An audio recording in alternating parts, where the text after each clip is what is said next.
क्योंकि जब तक वो मलिक साहब खुद आके या इनके मामला गवर्नमेंट के साथ सेटल डाउन नहीं होते तो उस तरीके से मार्केट नहीं चलेगी जैसे दूसरी सोसाइटीज़ की चल रही हैं। डीएचए अगर चल रहा है तो उसके मामला सीधे हैं, या जो भी छोटी बड़ी सोसाइटीज़ हैं उनके मामला सीधे हैं, इसलिए वो चल रहा है। बैरिया टाउन का मामला ये है कि इस जब तक इनके मलिक साहब के और गवर्नमेंट के मामला तय और सेटल डाउन नहीं होते तो बैरिया टाउन उस तरीके से नहीं चल पाएगा जिस तरीके से 1 साल 6 महीने चला था। जैसे हमारी ऑफिस है, आपका DFNB रजिस्टर, सारी चीज़ें मौजूद है हमारे पास। ये सर्टिफिकेट हमें वो रजिस्टर्ड है ना हमारी DNFBPS जो है। इसी तरह कंस्ट्रक्शन के साइड से भी काफ़ी 2 नंबर इधर चलती है, यानी क्योंकि यहाँ पे ज़्यादातर वो बिल्डर हज़ार मौजूद हैं जिनका कंस्ट्रक्शन से कोई ताल्लुक नहीं है। अगर आप सस्ते प्लाट के चक्कर में किसी और दोस्त के पास चले जाते हैं सस्ता प्लाट लेने के लिए, फिर परेशान होते हैं, तो फिर आप जिम्मेदार है। कोई एसोसिएशन हमारी, हम रियल एस्टेट वाले फिर परेशान होने वाले नहीं, आपको खुद होना है परेशान। फिर हमारे पास नहीं भागे भागे आया करें कि इस बंदे ने हमारे साथ फ्रॉड कर दिया इस तरह। अस्सलाम वालेकुम नाज़रीन, आप हमारा यूट्यूब चैनल और Facebook page book of Bahria देख रहे हैं और मैं आमिर हुसैन हूँ। आज की वीडियो में हम डिस्कस करेंगे कि बैरिया टाउन कराची में अभी कहाँ पे ज़्यादा बाइंग हो रही है और जो सेलर हजरात हैं उनकी प्रॉपर्टी पे जो है वो कितना इम्पेक्ट आया है मलीर एक्सप्रेस वे बनने के बाद, और जो बजट अभी रिसेंटली आया 2026 का उसका कितना इम्पेक्ट आया है बैरिया टाउन कराची की मार्केट के ऊपर। और इसको डिस्कशन करने के लिए हमारे साथ जो है वो मियाँ साहब मौजूद हैं। मियाँ साहब, आपके टाइम का बहुत शुक्रिया। और मियाँ साहब ने और भी 1-2 चीज़ें हैं जो आप लोगों से जो है वो डिस्कस करनी है, जो कि बहुत ज़रूरी है। मियाँ साहब, सबसे पहला मेरा जो आपसे सवाल है वो यही है कि इस टाइम पे बैरिया टाउन कराची के अंदर एक्चुअल जो एंड यूज़र बाइंग कर रहा है वो कहाँ पे कर रहा है? आमिर साहब, बात यह है कि इस वक्त जो बैरिया टाउन में आफ्टर मलीर एक्सप्रेस वे के बाद जो है ना काफ़ी पॉजिटिव असर पड़ा है। मलीर एक्सप्रेस वे के बाद लोग बाइंग के लिए आए हैं और उनकी जो फर्स्ट प्रायोरिटी है वो रेडी प्रॉपर्टी पे ही जा रहे हैं। ठीक है, या रेडी प्रॉपर्टी हो या रेडी प्लाट हो फॉर कंस्ट्रक्शन। ठीक है, अंडर डेवलप प्लाट की जो सेल परचेज है वो नहीं हो रही इस वक्त में, ना होने के बराबर है। सही है। तो इस वक्त सबकी कोशिश ये है कि हम कायद विला पिटिशन 1 में, पिटिशन 8 में, 6 में, ये वो प्रीसेंट्स हैं 10 समेत, या जहाँ पे फैमिली के साथ बंदा रह सकता है और बुनियादी ज़रूरत की सारी चीज़ें मौजूद अवेलेबल हैं। सही है। तो ये है सिलसिला। ठीक है, यानी कि रेडीमेड प्रॉपर्टी में बाइंग हो रही ज़्यादा, विला की मतलब कि जो है वो।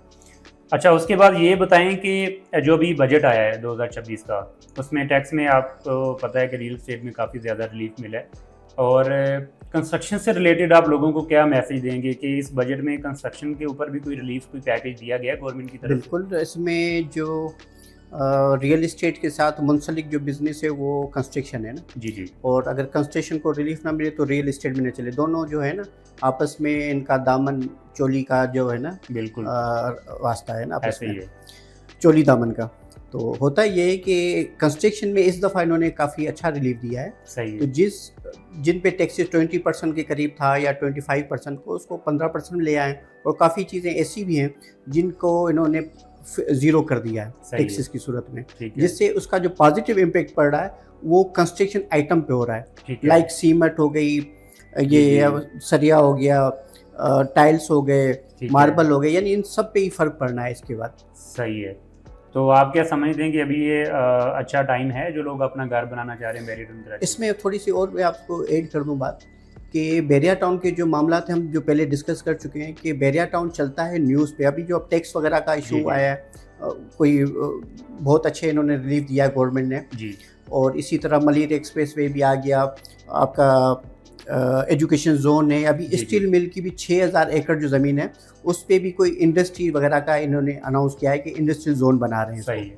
तो इधर भी कुछ एक्टिविटीज़ होनी है। तो उसका जो पॉजिटिव इम्पैक्ट ये पड़ेगा, जो रेजिडेंस जो करीब होगी, अच्छी रेजिडेंस जिनको चाहिए उनके काम करने वालों को, वो बैरिया टाउन है।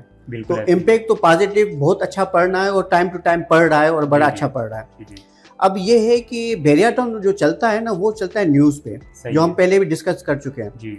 बैरिया टाउन में जो पॉजिटिव न्यूज़ आती है तो बैरिया टाउन उड़ना शुरू हो जाता है, उसके रेट्स लाखों वाले करोड़ों में चले जाते हैं। कोई नेगेटिव खबर आ जाती है तो कोई ख़रीदार नहीं होता मार्केट में। तो रीज़न ये है कि इस वक्त जो इन्वेस्टर है ना वो प्लाट लेके बनाने के मूड में नहीं है। अच्छा, क्योंकि वो ट्रस्ट नहीं कर रहा है इस पर, क्योंकि जब तक वो मलिक साहब खुद आके या इनके मामला गवर्नमेंट के साथ सेटल डाउन नहीं होते तो उस तरीके से मार्केट नहीं चलेगी जैसे दूसरी सोसाइटीज़ की चल रही हैं। सही है। उसका मेन रीज़न अगर मैं नाम ले लेता हूँ, चलें DHA अगर चल रहा है तो उसके मामला सीधे हैं, या जो भी छोटी बड़ी सोसाइटीज़ हैं उनके मामला सीधे हैं, इसलिए वो चल रहा है। बैरिया टाउन का मामला ये है कि इस जब तक इनके मलक साहब के और गवर्नमेंट के मामला तय और सेटल डाउन नहीं होते तो बैरिया टाउन उस तरीके से नहीं चल पाएगा जिस तरीके से 1 साल 6 महीने चला था। बिल्कुल ऐसे ही, आप सही कह रहे हैं। तो अच्छा मियाँ साहब, ये तो हो गया बजट के, आपने बता दिया कि कोई खातर ख्वाह बैरिया की मार्केट के ऊपर इम्पैक्ट नहीं पड़ेगा। हाँ, थोड़ा बहुत जैसे आपने बताया कि मलीर एक्सप्रेस वे का इम्पैक्ट आया है, ऑलरेडी प्राइसेस में जंप देखने को मिला रेडी प्रॉपर्टी में। तो ये बात तो आपकी सही है, इसमें भी दो राय नहीं है कि बैरिया टाउन कराची नाजरीन चलता है न्यूज़ के ऊपर। कोई ऐसी न्यूज़ आ जाए, कोई सेंटीमेंट जो है ना वो 0% भी कोई चेंज हो जाए ना, आज कोई न्यूज़ आ जाए कि मलक रियाज साहब के मामला जो है वो गवर्नमेंट के साथ सेटल डाउन हो गए हैं, तो वही 1 करोड़ वाली प्रॉपर्टी आपको 2 करोड़ रुपए की मिलेगी विद इन अ वीक। तो ये बिल्कुल मियाँ साहब आपने सही बोला। अच्छा, दूसरी जो चीज़ हम जो वीडियो से पहले भी हम आपस में डिस्कस कर रहे थे, जो अभी लास्ट एक इंसिडेंट बैरिया टाउन में हुआ भी, उसको भी लेके फिर आप कुछ मैसेज भी देना चाह रहे हैं बैरिया टाउन कराची के लोगों को, रेजिडेंट को, वो क्या है वो बताएं प्लीज़। इसमें 2 मैसेजेस हैं मेरे। तो इस वक्त जो फेजेस चल रहा है बैरिया टाउन का, उसमें एक कंस्ट्रक्शन का स्टार्ट हो गया है और दूसरा रियल एस्टेट का ना। तो इसमें हम मेरी जो भी परचेज़र हैं या जो माइंड बना के बैठे हैं कि हम बैरिया टाउन में इन्वेस्टमेंट करना चाह रहे हैं, तो उनको चाहिए कि बैरिया टाउन में जो रजिस्टर्ड, जो FBR से रजिस्टर्ड हो, जो अथोराइज डीलर हो, जैसे हमारी ऑफिस है, आपका DFNB रजिस्टर, सारी चीज़ें मौजूद है हमारे पास। ये सर्टिफिकेट हमें वो रजिस्टर्ड है ना हमारी DNS BPS जो है AML-CFT। जी, ये जो सर्टिफिकेट DFNB है ये सिर्फ रियल एस्टेट के लिए है या गोल्ड का काम करने वाले जो यानी कैश में आइटम जो डील होते हैं लाइक शोरूम वाले, तो ये उनके लिए होता है। सही। तो हम जो अपनी डॉक्यूमेंटेशन सारी करते हैं वो इसकी बुनियाद पे जो रिक्वायरमेंट है वो सारी इस तरीके से करते हैं। तो आपकी कोशिश ये होनी चाहिए, एक तो रजिस्टर्ड अथोराइज डीलर के साथ काम करें जिसका नाम अच्छा हो मार्केट में, क्योंकि इधर काफ़ी शिकायत, क्योंकि मैं एसोसिएशन का बेसा हूँ तो काफ़ी हमारे पास कंप्लेंट इस तरह की आती रही है मार्केट से, लोगों की तरफ से मार्केट के लिए, कि ये रियल एस्टेट वाले हमारे पैसों में या हमसे जो कमिटमेंट की थी उस तरीके से पूरी नहीं की। इसी तरह कंस्ट्रक्शन के साइड से भी काफ़ी 2 नंबर इधर चलती है। यानी यहाँ पे ये होता है कि आपस में एक टीम होती है लोगों की, दोस्तों की, वो बना लेते हैं आपस में कंपनी के। हम अगर आमिर साहब की कोई क्लाइंट आ गया वो मेरे विला को आके दिखा देगा कि ये मैंने बनाया है, फिर मेरे पास कोई टीम आई तो मैंने किसी और दोस्त का विला दिखा दिया। यानी उन्होंने कभी बनाया कुछ नहीं होगा, वो होता किसी और का विला है जिसको दिखा के ये कहते हैं कि हमने बनाया। क्लाइंट को कैप्चर करते हैं। और दूसरी चाल इनकी ये बदमाशी भी होती है जो शुरू से हमने देखी है कि ये क्या करते हैं, एक बेहतरीन का A++ कंस्ट्रक्शन का विला रेंट पे ले लेते हैं, जहाँ पे वो अपना ऑफिस भी एक कमरे में सेट करते हैं और क्लाइंट को बताने ये हमने विला बनाया है और आपको अगर विला बनवाना है हमसे तो हम आपको इस तरह बनाएं। मगर उनका कोई कंस्ट्रक्शन से ताल्लुक ही नहीं है उन दोस्तों का। ये सिर्फ विला किराए पे लेके हेवी अमाउंट पे किराया दे देंगे। उनका अगर 1 लाख किराया चल रहा है उस एरिया का तो 1.5 लाख किराया दे देंगे, मगर ये क्योंकि उनका सैंपल को करके वो बेचते हैं। तो आप सब चीज़ों का ख्याल करना है। तो इसके लिए आपसे ये रिक्वेस्ट है कि आप उस एस्टेट एजेंट से, उस कंस्ट्रक्शन कंपनी से बात करें जिनका मार्केट में अच्छा नाम हो, जिनकी रेडी प्रॉपर्टी हो। अगर कोई रेडी प्रॉपर्टी दिखाते हैं तो आप जो लोग रहते हैं आप उनसे इंटरव्यू करके देखें कि उन्होंने काम किस तरीके से किया है, क्योंकि यहाँ पे ज़्यादातर वो बिल्डर हज़ार मौजूद हैं जिनका कंस्ट्रक्शन से कोई ताल्लुक नहीं है। मगर ये जो फेज़ अब आया है ये सिर्फ कंस्ट्रक्शन का फेज़ है, क्योंकि जो हमारी बात पहले हुई थी, जो ट्रस्ट डेफिसिट हो गया है लोगों में कि बैरिया टाउन पे इस तरीके से इन्वेस्टर नहीं कर रहा, तो अब ये है कि रेडी प्रॉपर्टी की जो डिमांड है वो बहुत ज़्यादा है और अवेलेबिलिटी ख़त्म हो गई है। ऐसे ही, जिसकी वजह से अब ये होने लगा है कि लोगों को खुद बना के रहना पड़ेगा। यानी अगर वो लेने के लिए आएंगे P6 में, P8 में या P1 में कोई लेने आते हैं विला वगैरह, तो अवेलेबिलिटी उनके पास 2 या 3 से ज़्यादा की मिलेगी नहीं उसको। जी ऐसे ही। जिससे जिससे रेट तो नो डाउट बढ़ गए हैं, मगर ये चीज़ के वो चीज़ अवेलेबल नहीं है। और इस वक्त बहुत ज़्यादा मुझे रश नज़र आ रहा है, स्लो बाय स्लो। ऐसे नहीं होगा कि दरवाज़ा फाड़, दरवाज़ा तोड़, कोई जैसे फिल्मों में होता है कोई टिकट सेल होती है, इस तरह तो नहीं होगा। स्लो बाय स्लो इधर एक रेजिडेंट्स की बड़ी तादाद आने वाली है जो इधर रिहाइश इख्तियार करना चाहती है और वो बिल्कुल इधर आने वाली है। तो इनको खुद बनाना पड़ेगा, इसलिए डिसीजन सोच समझ के लेना पड़ेगा। हमारी ऑफिस जो PRC के नाम से मौजूद है, हम पाक रियल्टी कंसल्टेशन के हवाले से, आपके पास व्हाट्सएप नंबर भी आया होगा, आप हमसे किसी भी टाइम व्हाट्सएप नंबर के थ्रू, हो सकता है हम कॉल करें और हमारी टीम बिजी हो और आपकी कॉल अटेंड ना कर सकें, तो व्हाट्सएप पे अपनी जो भी क्यूरी हो वो आप हमें बताएं, तो हम आपको इंशाल्लाह उसमें रिस्पांस देंगे कि इधर इस एरिया में कौन से अच्छे रियल एस्टेट वाले काम करने वाली टीमें मौजूद हैं और कंस्ट्रक्शन वाली। हमसे भी गाइडेंस लें और फिर आप अपना भी तज्जिया करें, आप खुद भी करें, फिर उसके बाद कोई अच्छा अपने लिए कोई रियल एस्टेट एजेंट ढूंढे और एक अच्छी कंस्ट्रक्शन कंपनी ढूंढे, क्योंकि ये आपकी जो जमा पूंजी है जो घर का होता है ये सालों का, ये कोई 5-10 साल का नहीं है, ये सदियों का ताल्लुक है, एक जनरेशन का ताल्लुक है। तो आप जब भी काम करें, भले आपके 10 रुपए ज्यादा खर्च हो, मगर अच्छे बिल्डर से काम करें, अच्छे रियल एस्टेट से काम करें। मियां साहब, जो लोग जो है ना सस्ते के चक्कर में पड़ जाते हैं, बाद में उनको लॉस होता है, जो कि हमने लास्ट जो हमारा एक्सपीरियंस हुआ है बहुत सारे क्लाइंट के साथ, ठीक है, कि उन्होंने कोई जो है ना बहुत कम पैसों में कंस्ट्रक्शन का कॉन्ट्रैक्ट किसी को दे दिया है, ठीक है, और अब उस कॉन्ट्रैक्टर ने जो है ना कोई 8, 10, 15, 20 जो है ना वो ठेका पकड़ा कम पैसों में, और वो जितने पैसे लगे बाकी अपनी जेब में डाल के वो यहाँ से निकल पड़ा, ठीक है। तो उन लोगों के लिए क्या मैसेज देंगे, भाई सस्ते के चक्कर में नहीं जाएं, ठीक है, वो फिर डबल पैसे उनको जो है ना विला पे लगा के उसको रेडी करना पड़ता है, तैयार करना पड़ता है। इसके बहुत सारी एग्जांपल ऑलरेडी बहरिया की मार्केट में मौजूद हैं। देखें, इस चीज़ में आपको थोड़ा इस बात को भी कंटिन्यू करता हूँ, इससे रियल एस्टेट से भी जी, मार्केट का एक रेट है, हम एग्जाम्पल के तौर पर बात करते हैं ना, मार्केट में रेट है एक 2 बेड का 90 लाख रुपया। अगर आपको कोई 85 का कहता है कि 85 का, तो समझिए वो डीलर झूठ बोल रहा है। पूरी मार्केट अगर वो 90 लाख का बेचे, तो जो 85 कहकर आपको बेच रहा है वो आपसे कोई अच्छा सौदा नहीं कर रहा, वो पैसे लेके भाग जाएगा या उस बंदे को काम ही नहीं आता। तो जो मार्केट का रेट हो आप उसमें चीज परचेज करें, सस्ते के चक्कर में पड़ेंगे तो आप ज्यादा परेशान होंगे। यही कानून लागू होता है कंस्ट्रक्शन पे। कंस्ट्रक्शन का अगर बाय फुट जो रेट होता है, या 20% के हिसाब से, या 10% जो कंस्ट्रक्शन जो भी होती है, अगर वो जो मार्केट का रेट है अब उस रेट को लेके चलेंगे तो आप सही हैं। अगर आपको उससे कम रेट में कोई चीज आपको बना के दे रहा है तो आप समझ जाएं कि वो झूठ बोल रहा है या उसको काम नहीं आता। ऐसे ही तो आप होशियारी करें, आप अपने अमाउंट को जाया ना करें, अपने घर को बर्बाद ना करें। एक अच्छे बिल्डर से अच्छे रेट पे, सस्ते के चक्कर में पड़ के अपने आप को परेशान ना करें। मुझे पता है, एक चीज बताता हूँ मैं आपको, एक घर है आपको 1 करोड़ का बन रहा है, जबकि उसकी जो मालियत है 1.5 करोड़ की, 1.25 करोड़ की ले लेते हैं। 1.25 करोड़ वाला घर आपको 1 करोड़ में बना के दे दूंगा मैं अपनी, चलो मैं गलत बात करने वाला बंदा हूँ, 1 करोड़ का बना के दे दूंगा, मगर उसमें जो चीजें लगाऊंगा ना उसमें इतना तो कंप्रोमाइज करूंगा, तो बाद में आप घर बना के रिपेयर करके वो 1.5 करोड़ का पड़ जाना है, क्योंकि उसके बाद जो मेंटेनेंस कास्ट आती है वो भी डबल आती है ना। आपको फिर वो अच्छा मिस्त्री मिलेगा जो आपकी दोबारा सैनिटरी वगैरह दोबारा फिट करे, जिसकी आप लीकेज की वजह से आपकी दीवारें खराब हो रही है, आपका कलर खराब हो गया, आपकी सीपेज की वजह से आपकी बुनियादों पर असर पड़ गया। इसलिए आप कोशिश करें अच्छे बिल्डर से काम करें, अच्छे रेट पे काम करें। सस्ते के चक्कर में आके आप खुद उसके जिम्मेदार हैं, फिर कोई और जिम्मेदार नहीं है। अगर आप सस्ते प्लाट के चक्कर में किसी और दोस्त के पास चले जाते हैं सस्ता प्लाट लेने के लिए, फिर परेशान होते हैं, तो फिर आप जिम्मेदार है। कोई एसोसिएशन हमारी, हम रियल एस्टेट वाले फिर परेशान होने वाले नहीं, आपको खुद होना है परेशान। फिर हमारे पास नहीं भागे भागे आया करें कि इस बंदे ने मेरे साथ फ्रॉड कर दिया, इस तरह। वो सारा मलबा फिर मियां साहब अपने ऊपर ही आता है ना, फिर वो सारा कम्युनिटी को मिला देते हैं। बहरिया में जो डीलर काम करने वाले सारे चोर हैं। आप खुद चोर चुनते हो, चोर ढूंढ के आप खुद चुनते हो, फिर उसका मलबा डालते हो हम शरीफों पे, हम अच्छे काम करने वालों के ऊपर। तो मेहरबानी करके अपना जो रवैया है, अपना तरीकेकार है, उसको दुरुस्त करें। हम किसी की जिम्मेदारी नहीं लेंगे जो गलत काम कर रहा है, तो आप दुरुस्त हो जाए मेहरबानी करके। बिल्कुल ऐसे ही। नाज़रीन, मियां साहब ने 500% जो है वो सही बात की है, ठीक है।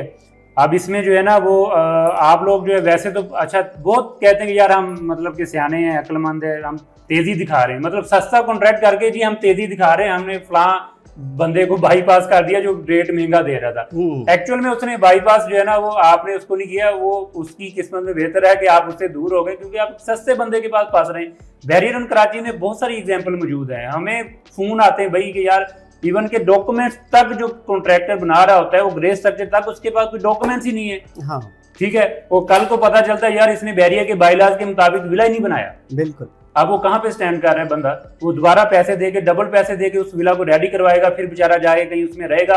अब उसकी बेसमेंट कैसे बनी है, अब उसकी जो है ना वो कितना मटेरियल कैसा यूज हुआ है, स्ट्रक्चर कैसा बना है। घर तो आपका स्ट्रक्चर के सर पे होता है ना, फिनिशिंग तो बात की बात है मियां साहब।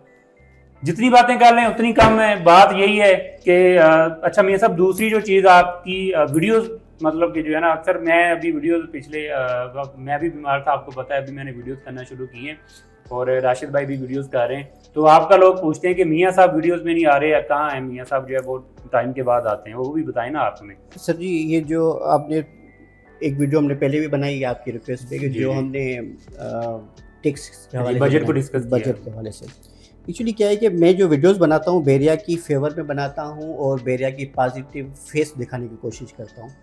इम्पैक्ट की बात करेंगे तो मैंने इम्पैक्ट में तो हम बात कर सकते हैं कि 5% 10% सॉरी, मैं आपकी बात काट रहा हूँ। जो आप बहरिया की पॉजिटिव एक चीज़ दिखाते हैं, अच्छा फेस दिखाने की कोशिश करते हैं, उसकी वजह क्या है? उसकी वजह मलक रियाज या बहरिया की मैनेजमेंट तो नहीं है।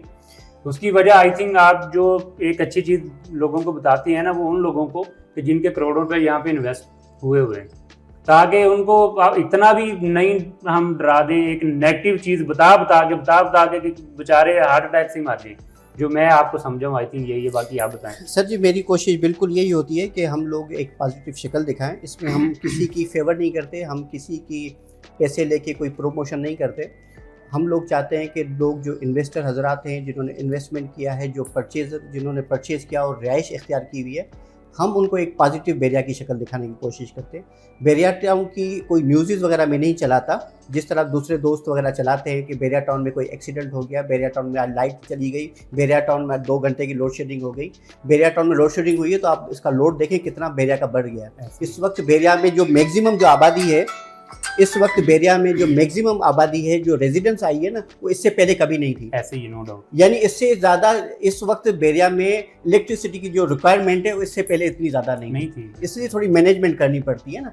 इसी तरह रोड के हवाले से, एक्सीडेंट के हवाले से बात करें, बेरिया के रोड इतने खूबसूरत और इतने अच्छे हैं, जो इधर लोग जो आते हैं ना वो फास्ट ड्राइविंग करते हैं, जिसकी वजह से उनको ना रोड रस्तों का पता है कि कहाँ टर्न आ रहा है, कहाँ पे नाला है, गटर बारिश का नाला है, कहाँ से टर्न होना है, कहाँ से यू टर्न है, इसका ख्याल नहीं करते, जिसकी वजह से एक्सीडेंट हो जाते हैं। बिल्कुल ऐसे ही। जिसके अब मैं दूसरे यूट्यूबर्स की तरह कोई कैमरा लेके खड़ा तो नहीं हो जाता। अब मैंने काफ़ी थंबनेल देखे, आज एक्सीडेंट ये हो गया, वो आप एक्सीडेंट तो दिखाते हैं, मगर आप उन वालिदैन से क्यों नहीं इंटरव्यू करते जिनके बच्चों ने एक्सीडेंट किया, अपना भी नुकसान किया और किसी और का भी नुकसान किया है। ऐसे ही आप उनकी भी वीडियो बनाएं। दूसरी, आप पॉजिटिव ये बताएं कि रोड रास्ते ऐसे हैं इधर के कि लोग इधर मजबूर हो जाते हैं ड्राइविंग तेज करने के लिए, नहीं कर पाते, मगर जो इधर लिमिट है स्पीड की, आप उस लिमिट में रहें मेहरबानी करके। इस लिमिट से आप बढ़ेंगे स्पीड में तो अपना भी नुकसान करेंगे और किसी और का भी नुकसान करेंगे। जो है ना, उसका blame overall Bahria Town Karachi की सिक्योरिटी और मैनेजमेंट को किया जाता है। एक्चुअली बैरिया टाउन की मैनेजमेंट का कसूर इतना नहीं है जितना लोगों का कसूर है ना। एक तो आपको पता है कि बैरिया टाउन के अकाउंट्स के हवाले से भी इश्यूज चल रहे हैं, फंड्स के भी इश्यूज चल रहे हैं, जिसकी वजह से स्टाफ भी इनका काफ़ी इनको कम करना पड़ा है, मगर फिर भी इन्होंने इतना स्टाफ रखा है कि बैरिया टाउन एक स्मूथली बेहतरीन सफाई क्लीन, यानी इस वक्त पाकिस्तान की कोई ऐसी सोसाइटी नहीं है जो बैरिया टाउन जिस तरीके से चल रहा है, जहाँ एक सिक्योरिटी का बेहतरीन इंतजाम है, जहाँ पे एक क्लीनिंग का बेहतरीन इंतजाम, इतनी अच्छी गार्डनिंग है, इतना बड़ा सिस्टम चलाया जा रहा है, जबकि इनको दीवार से लगा दिया गया है मैनेजमेंट को, फिर भी ये चला रहे हैं। तो अब इनकी सिक्योरिटी या उस तरीके से अवेलेबल नहीं है, मौजूद नहीं है, जिसका वो फायदा उठा के लोग हेवी स्पीड करते हैं। आप भी एक रेजिडेंस है, आप भी जिम्मेदार हैं, आप भी गाड़ी रोक के जो आप वीडियो बना के ड्रामेबाजी करते हैं ना, यूट्यूबर्स बरादरान, आप जो उनकी वीडियो बनाते हैं, आप उनको खड़ा करके बात कर सकते हो कि भाई आप इतनी स्पीड में कैसे चला रहे हो, जहां पे रेजिडेंस के लोग घूम रहे हैं, फैमिलीज घूम रही हैं, बच्चे घूम रहे हैं, आप इस स्पीड में कैसे चला सकते हो? तो ऐसी वीडियो बनाने की जरूरत है, बिल्कुल ऐसी।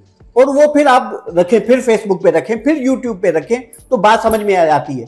मगर यही चीज के यार आप मेहरबानी करके वो फेजेस दिखाएं जिससे लोगों की भी अवेयरनेस पैदा हो। ऐसी चीजें ना बनाएं जिससे लोगों की अवेयरनेस तो ना हो, नेगेटिविटी पैदा हो। ऐसे ही इस चीज का ख्याल रखें मेहरबानी करके। बहुत शुक्रिया मियां साहब आपके टाइम का। नाज़रीन, ये थी हमारी आज की वीडियो। इस वीडियो को एंड करते हैं, काफ़ी लंबी होगी वीडियो, सारी बातें आप लोगों से करना इंपॉर्टेंट होती हैं, इसलिए हमारी वीडियो जो है वो लंबी हो जाती हैं, क्योंकि हमने वो बात करनी होती है जो आपके काम की होती है, आपके मतलब की होती है, और बाकी सारी चीज़ें हमने डिस्कस कर ली हैं। कोई भी क्यूरी हो आप जो है वो मुझसे रब्ता कर सकते हैं, मियां साहब से रब्ता कर सकते हैं। जाने से पहले मेरा चैनल लाजमी सब्सक्राइब करें। अल्लाह हाफ़िज़।